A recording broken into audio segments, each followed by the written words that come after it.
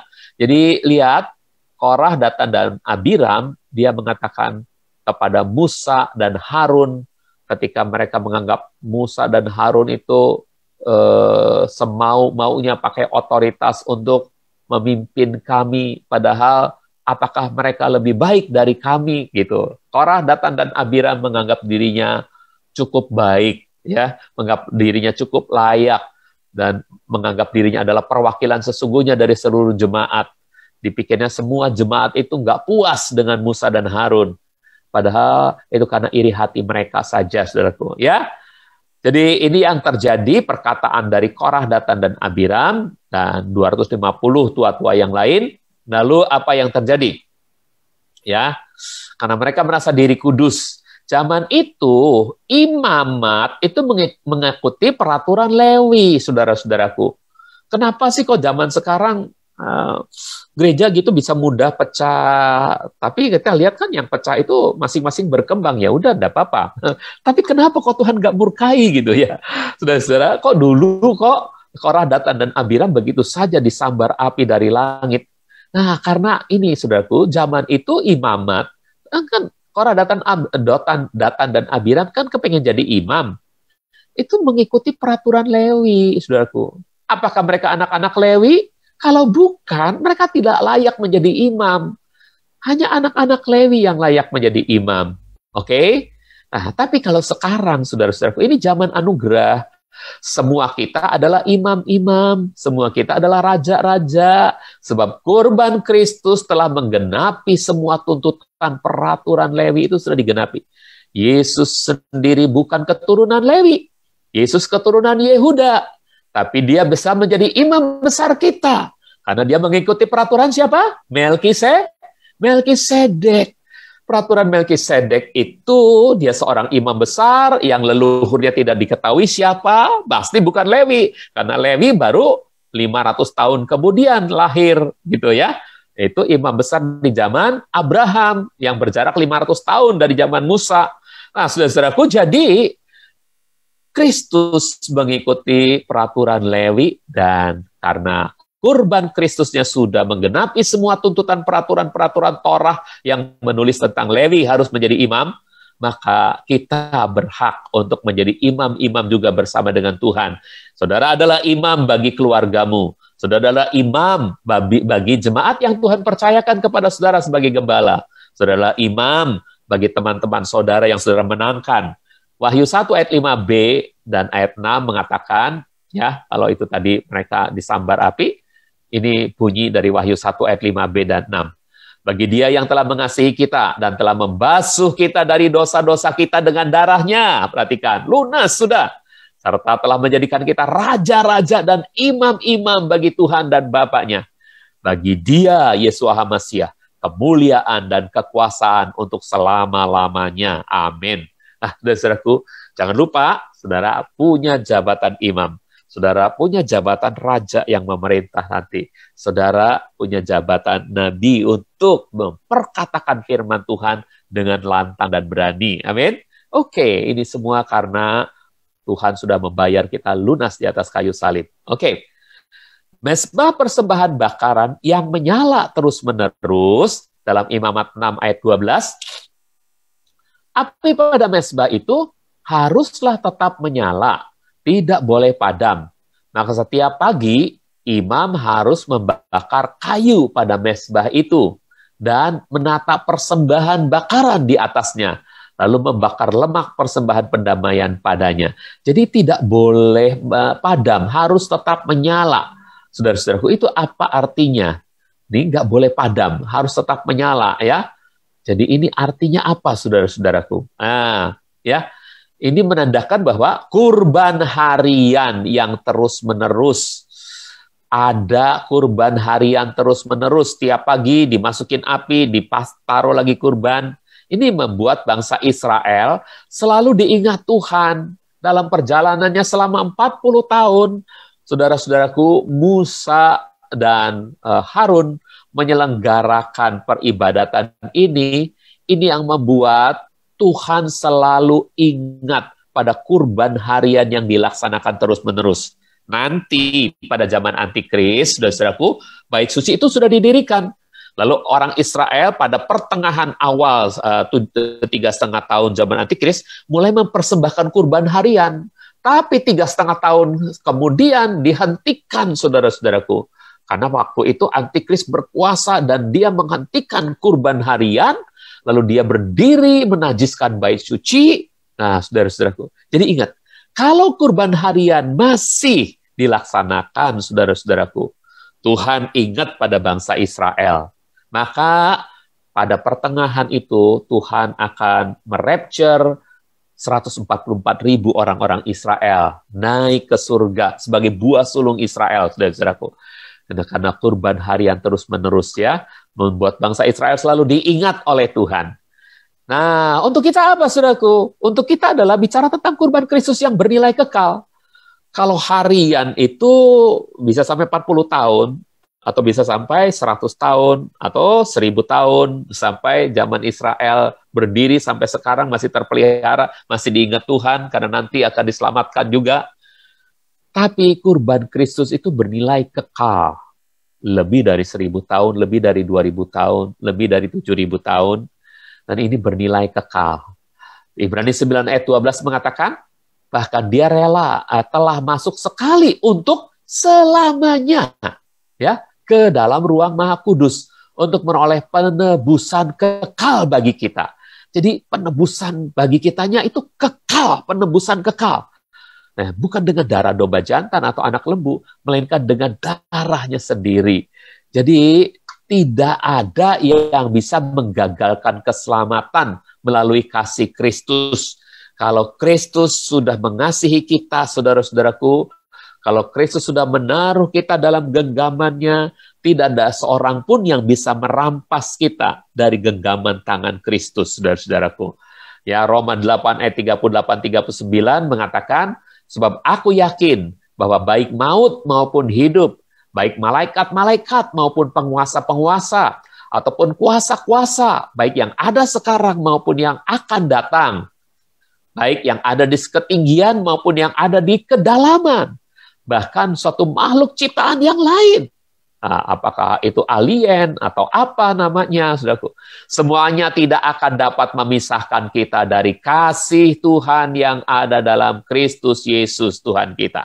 Semuanya tidak dapat memisahkan kita dari kasih Elohim yang ada dalam Yeshua HaMashiach Adonai kita, saudara-saudara. Amin. Nah, saudara-saudaraku, jadi ingat baik-baik. Tidak ada kuasa apapun, ya. Baik maut, baik hidup, baik kuasa apapun, tidak ada yang dapat memisahkan kita dari kasih Yeshua HaMashiach. Nah, saudaraku, jadi itulah yang dimaksud dengan lanjutan 4 masih dalam kurung 1, karena ini ada lanjutan daging, karena harus tahu maknanya dari perbaraan. Nah, mengenai perkakas-perkakas tambahan yang kelima, perbaraan. Sudah selesai. Berarti kita masuk pada bab yang baru, yaitu 9 Romawi. Jenis-jenis persembahan. Ini lupa ditulis 9 Romawi ya. 9 Romawi, jenis-jenis persembahan. Karena nanti berlanjut cukup panjang, maka saya beri angka 1 dalam kurung ya. 9 Romawi, jenis-jenis persembahan, bagian pertama. 1. Kita baca tentang persembahan bakaran, Nah, saudara-saudaraku, Bill itu ternyata memeriksa dan mendaftarkan banyak sekali jenis-jenis persembahan. Ya, satu, persembahan bakaran. Kita mulai dengan persembahan yang kepada barang-barang persembahannya diapakan gitu, saudara-saudaraku ya. Dikenakan pekerjaan apa ya, dikenakan apa terhadapnya. Itu yang pertama, persembahan bakaran, burn offering. Ya, ada juga yang menyebut fire offering ya. Hak olah. Ini ayatnya Keluaran 29 ayat 18, saya baca saja saudara. Saya lupa tulis, nanti saya akan tuliskan. Mungkin besok baru saya kirim untuk bagian ini, saudara-saudara. Saya mohon maaf karena nanti ada yang meminta saya untuk bicara hal-hal mengenai gereja ya.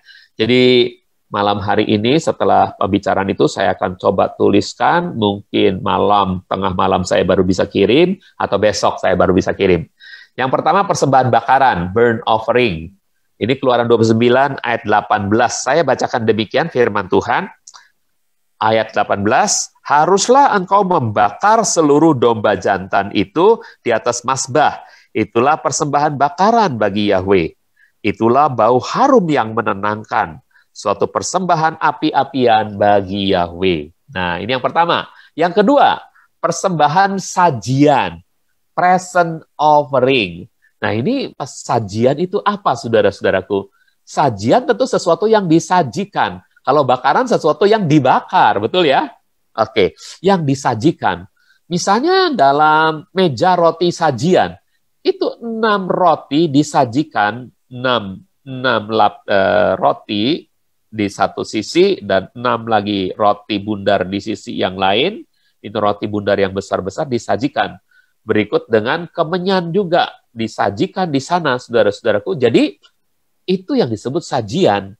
Tapi sajian juga bisa berupa sebuah wadah yang membawa, misalnya segenggam tepung atau satu takaran tepung tertentu dengan minyak tertentu, ya, dengan kemenyan tertentu yang dibawa di sebuah wadah, disajikan. Sajian itu dalam bahasa Jawanya sesajen, gitu, ya.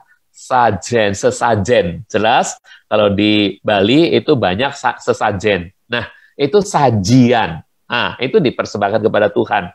Nah, ini disebut ha-minkah. Ha-minkah. Oke. Kemudian yang ketiga, persembahan unjukan. Nah, ini mungkin saudara-saudara perlu tahu. Persembahan unjukan itu kira-kira seperti ini, saudara-saudara. Sesuatu yang diunjukkan kepada Tuhan. Seakan-akan kalau kita bawa buku ini seperti saya, ini loh Tuhan, silahkan terima gitu. Ini persembahan unjukan, heave offering, ya. Mungkin ada bahasa lainnya, tapi ini heave offering, ya. Hak terumah. Hak terumah ini dalam Keluaran, oh ya tadi ayatnya belum ya. Yang hak minkah ya, persembahan sajian, Keluaran 29 ayat 41. Oke, saya baca saudara-saudara sebentar karena ini penting. Anak domba yang kedua haruslah engkau olah pada petang hari seperti persembahan sajian dan persembahan curahan pagi hari. Engkau harus mengolahnya menjadi bau harum yang menenangkan sebagai persembahan api-apian bagi Yahweh. Jadi persembahan sajian itu tentu yang disajikan, ya, yang disajikan. Kemudian yang ketiga, persembahan unjukan, itu yang diunjukkan, diperhadapkan gitu ya, heave offering, diunjukkan, seperti ditunjukkan gitu ya, diunjukkan kepada Yahweh. Terumah, Keluaran 25 ayat yang kedua. Keluaran 25 ayat yang kedua katakan demikian. Keluaran 25 ayat yang kedua. Ini dia. Katakanlah kepada Bani Israel agar mereka membawa persembahan unjukan bagiku dari setiap orang yang hatinya berhasrat untuk memberi persembahan unjukan itu, haruslah kamu mengambilnya. Nah, persembahan unjukan ini yang kemudian terjadi ketika orang Israel, Musa hendak membuat tabernakel. Mereka rata-rata membawa persembahan unjukannya, baik kain, maupun apa namanya kayu-kayu dan emas, perak, tembaga gitu ya. Mereka bawa itu persembahan unjukan ya. Dan juga dari persembahan sukarela mereka. Oke, tapi nanti akan ada. Kemudian yang nomor 4 adalah persembahan curahan. Nah, ini namanya libation offering.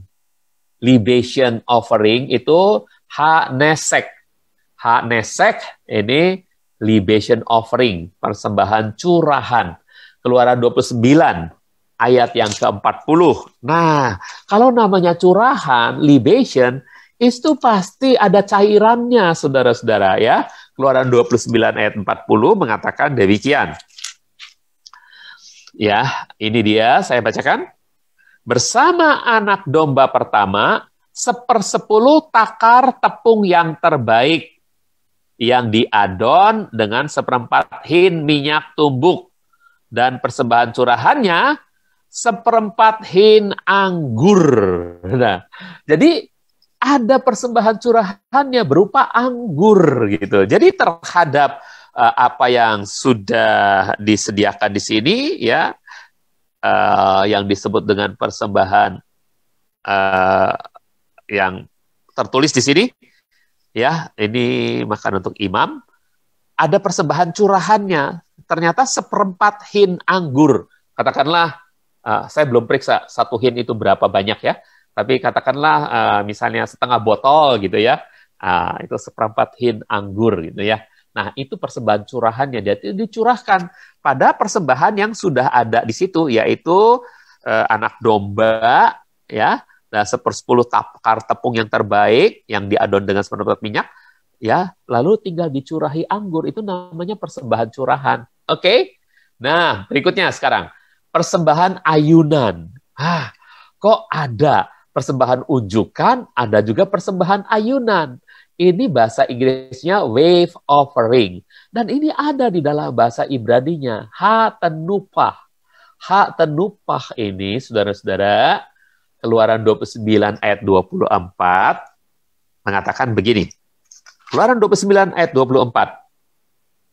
Haruslah engkau menaruh semuanya di telapak tangan Harun dan di telapak tangan anaknya.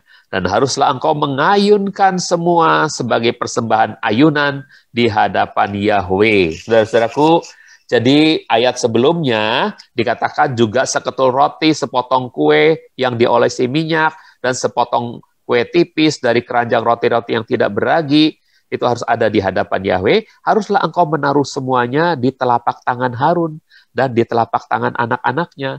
Jadi setelah ada di telapak tangannya, mereka ayun-ayunkan begini, saudara-saudaraku.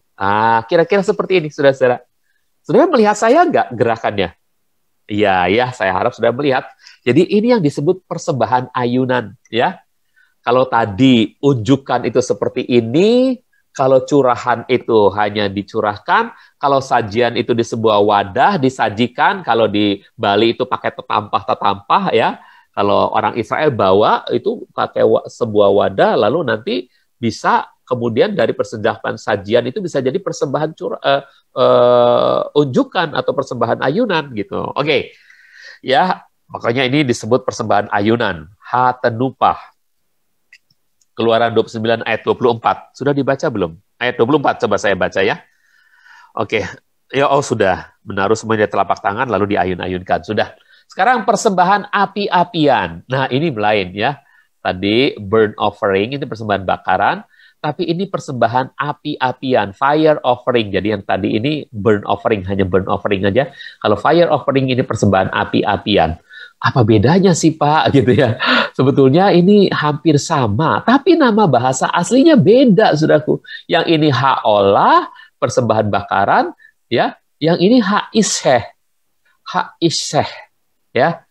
Ha'isheh ini, saudaraku, Keluaran 29 ayat 18, haruslah engkau membakar seluruh domba jantan itu di atas mezbah, itulah persembahan bakaran bagi Yahweh. Itulah bau harum yang menenangkan, suatu persembahan api-apian bagi Yahweh. Jadi persembahan bakaran itu dapat sebutan lain, yaitu persembahan api-apian gitu ya. Tapi tentu ada maksud lainnya dari persembahan bakaran. Karena persembahan bakaran nanti bisa juga jenis-jenis barangnya itu bukan hanya binatang kurban, ya. Bisa jadi yang dibakar adalah tepung, saudara-saudaraku. Nanti saudara akan tahu, ya, pada penjelasan selanjutnya. Jadi itulah yang disebut persembahan api-apian. Oke? Nah, nanti ada penjelasannya sih, sudah ini ada penjelasannya. Kita baca dulu, oh ya, udah dibaca Keluaran 29:18. Sekarang nomor 7, ya. Persembahan ingat-ingatan, memorial offering. Memorial offering itu ha-askarah. Ha-askarah. Ha-askarah ini Imamat 2 ayat 2, coba saya bacakan. Imamat 2 ayat yang kedua. Dikatakan, haruslah itu dibawa kepada para imam keturunan Harun. Imam harus mengambil segenggam penuh tepung yang terbaik itu beserta minyak dan seluruh kemenyannya. Lalu imam harus membakarnya pada mazbah itu sebagai persembahan ingat-ingatan. Suatu persembahan api-apian yang harum dan menenangkan Yahweh. Dari persembahan api-apian bisa dinamakan persembahan ingat-ingatan kalau tujuannya untuk mengingatkan gitu saudara-saudara. Ya, jadi ini disebut persembahan ingat-ingatan. Perlakuannya adalah sama seperti persembahan api-apian dibakar, tetapi tujuannya adalah untuk diingat, ya. Imamat 2 ayat yang kedua, untuk diingat baik oleh yang memberi persembahan maupun oleh Yahweh yang menerima persembahan. Nah, itulah jenis yang pertama, kelompok yang pertama, 7. Tapi ada kelompok yang kedua, ini yang berkenaan dengan tujuan umumnya, saudara-saudaraku. Yang pertama, kita sebut sebagai persembahan pendamaian. Persembahan pendamaian. Kalau nggak salah, 3 menit lagi ya Pak Roy ya? Oke. Persembahan pendamaian. Peace offering. Persembahan pendamaian, peace offering. Ha-shalem. Dari kata shalom juga sama ya. Ha-shalem. Ha-shalom sama. Keluaran 29 ayat 28. Persembahan pendamaian. Keluaran 29 ayat yang ke-28. Firman Tuhan berkata begini. 29 ayat yang ke-28. Itulah yang menjadi bagian Harun dan anak-anaknya dari Bani Israel menurut suatu ketetapan selamanya. Sebab inilah suatu persembahan unjukan dan inilah persembahan unjukan dari Bani Israel dari kurban-kurban persembahan pendamaian mereka, yakni persembahan unjukan mereka bagi Yahweh. Jadi persembahan pendamaian tujuannya untuk pendamaian, tapi bisa berupa yang berasal dari persembahan unjukan dan bahkan bisa berupa dari persembahan bakaran. Ya, persembahan pendamaian ini bisa berasal dari persembahan penebus salah. Penghapus salah, ya penebus salah, penghapus dosa. Nah, coba saudara-saudaraku, itu nanti ada tujuan-tujuannya. Coba sekarang yang kedua adalah penghapus dosa, persembahan penghapus dosa. Ya, jadi persembahan pendamaian ini bisa dari macam-macam, bisa bahkan dari persembahan unjukan. Oke, sekarang persembahan penghapus dosa. Sins offering, ya dosa bisa diperpanjang, diperbanyak pakai sins, pakai s lagi atau satu saja, oke nggak kenapa. Khatat, ini sins offering. Keluaran 29 ayat 14. Keluaran 29 ayat 14. Tetapi dagingnya, kulitnya dan kotorannya haruslah kau bakar di luar perkemahan. Itulah persembahan penghapus dosa. Nah, persembahan penghapus dosa ini juga ada banyak ragamnya, tapi salah satunya adalah tadi, ya, dagingnya, kulitnya, kotorannya haruslah kau bakar. Nah, itulah persembahan penghapus dosa katanya. Nah, jadi ini sins offering, Keluaran 29 ayat 14. Ya, oke. Lalu persembahan penebus salah. Saudara, bedakan kalau dosa itu dihapus, kalau kesalahan itu harus ditebus. Jadi kalau saudara salah, ya utang sama orang, saudara harus bayar. Bayar itu artinya nebus. Kalau saudara salah, ngegadein rumah, nggak bayar-bayar, saudara harus tebus rumah saudara gitu ya. Nah, ini adalah guilt offering, ya, penebus salah.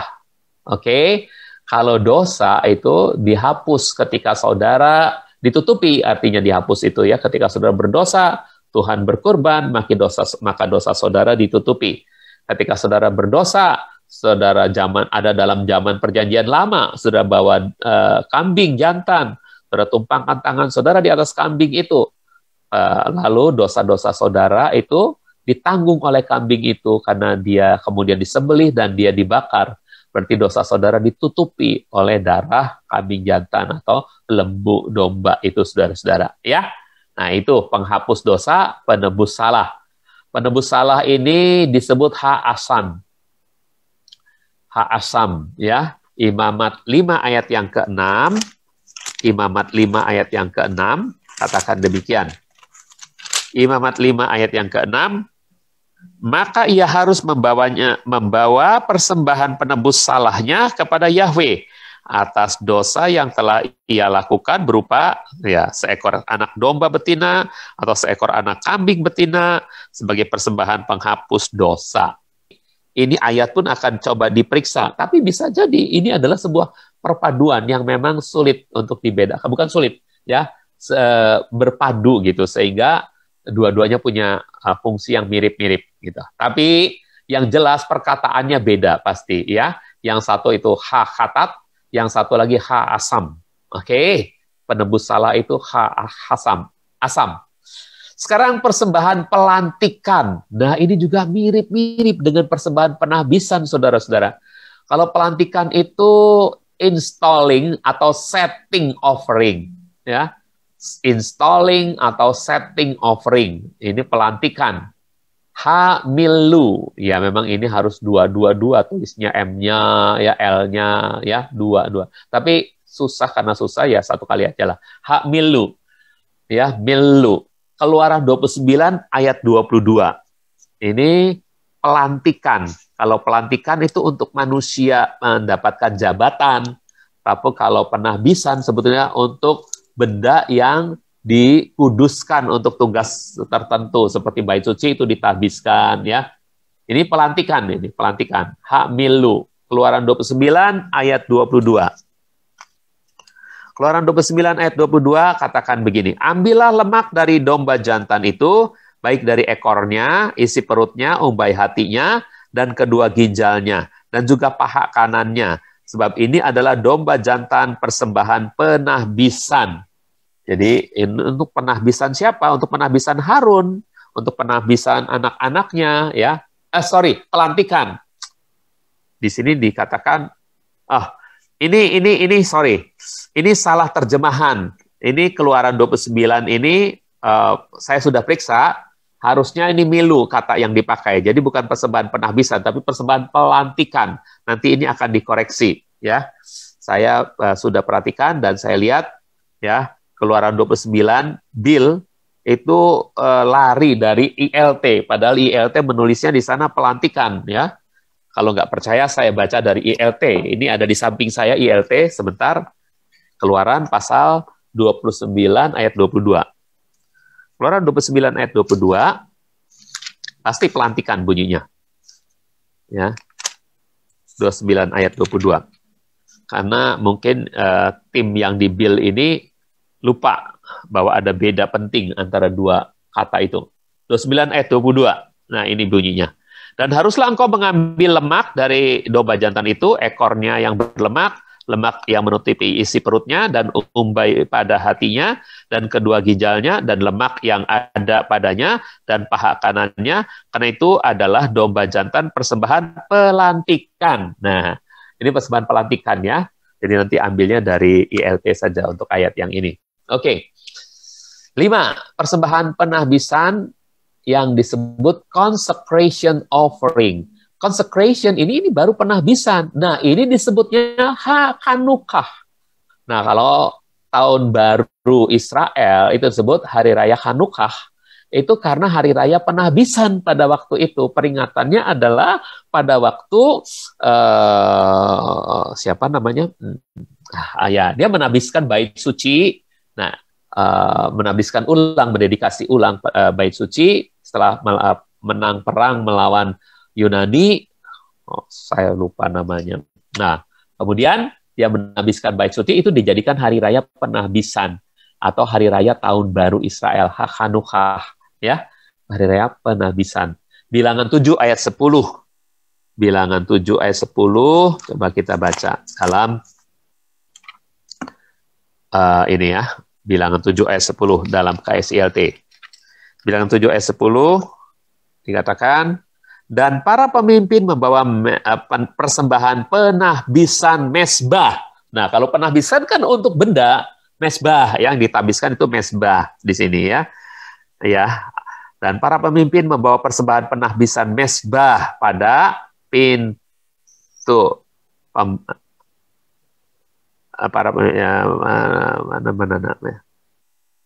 pada hari mesbah itu diurapi, dan para pemimpin itu membawa persembahan mereka ke depan mesbah. Nah, gitu saudara-saudara. Oke, sedikit lagi aja dah diselesaikan persembahan persepuluhan. Fifth offering, ini bacanya sulit nih. Fifth offering, oke. Fifth offering. Ini adalah hak ma'aser. Hak ma'aser ini salah penempatan ininya, saudara-saudara, ya. Hak ma'aser, gitu ya. Memang waktu mengetik ini sulit sekali untuk mengetik tanda bacanya. Hak ma'aser, Imamat 2 ayat yang kedua. Kita baca Imamat 2 ayat yang kedua dalam bil saja. Sebentar, saudara-saudara. Jadi kita tahu banyak persembahan dan itu sangat penting, saudara-saudara. Ya, persembahan sukarela ini Keluaran 35 ayat 29. Ini hak nedabah. Hak nedabah ini persembahan sukarela. Keluaran 35 ayat 29. Saya bacakan sebentar. 35 ayat 29. Setiap pria dan wanita dari Israel yang berkobar hatinya untuk membawa suatu perkenaan dengan setiap pekerjaan yang telah Yahweh perintahkan untuk melakukannya dengan perantaran Musa, mereka telah membawa persembahan sukarela bagi Yahweh. Nedabah. Jadi persembahan sukarela itu antara lain pada waktu hendak membangun bait suci, ya, mereka orang-orang Israel memberikan persembahan sukarela, dan itu kemudian bisa dijadikan juga sebagai persembahan unjukan, ya, yang di depan. Lalu ini persembahan nasar, votif atau false offering. Votif atau false offering. Ini hak neder, tujuannya untuk nasar. Ini tujuannya dengan sukarela memberikannya. Ini hak neder. Dan inilah yang disebut jenis-jenis persembahan. Tapi sesudah ini kita akan bahas keterangan masing-masing jenis persembahan. Misalnya, persembahan bakaran itu apa, gitu, saudara-saudara ya. Nanti saudara akan tahu keterangannya satu persatu. Jadi ada 7 golongan pertama dan 8 golongan yang kedua.